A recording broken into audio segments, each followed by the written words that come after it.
আজ কথা বলবো বড়মার এক ভক্ত। সে 2022 সালে কালী পুজোর আগে ইউটিউবে একটা চ্যানেলে হঠাৎ করে সে নৈহাটির বড়মার নামটা শুনেছিল। তার আগে সে কখনো পর্যন্ত সেই নামটা শুনিনি। সে সেই বছর থেকে বড়মার কাছে যাওয়া শুরু করে আর ওর জীবনে আমূল পরিবর্তন শুরু হয়ে গেল। এখন ওর জীবনের মানেটাই যেন বদলে গেছে। বড়মা ওর জীবনে ওর সঠিক দিকটা দেখিয়ে দিয়েছেন, আর সেইভাবেই কিন্তু সেই পথ ধরে ও চলছে আর জীবনে অনেক উন্নতিও করছে। ও যখনই মনের দিক থেকে অশান্ত হয়ে যায় তখনই বড়মার কাছে ছুটে আসে, আর মা ওর মন শান্ত করে দেয়। বড়মা ভক্তের ডাক কখনো উপেক্ষা করতে পারে না। মা সত্যি কাউকে কখনো খালি হাত ফেরায় না। অশান্ত মন নিয়ে এলে মার কাছে সত্যি এসে দাঁড়ালেই মনটা শান্ত হয়ে যাবে। মা তোমার মনের কথা সব বুঝে যাবে।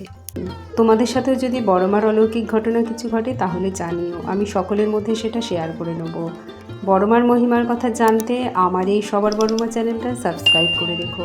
বড়মা সকলের মঙ্গল করুন। জয় বড়মার জয়।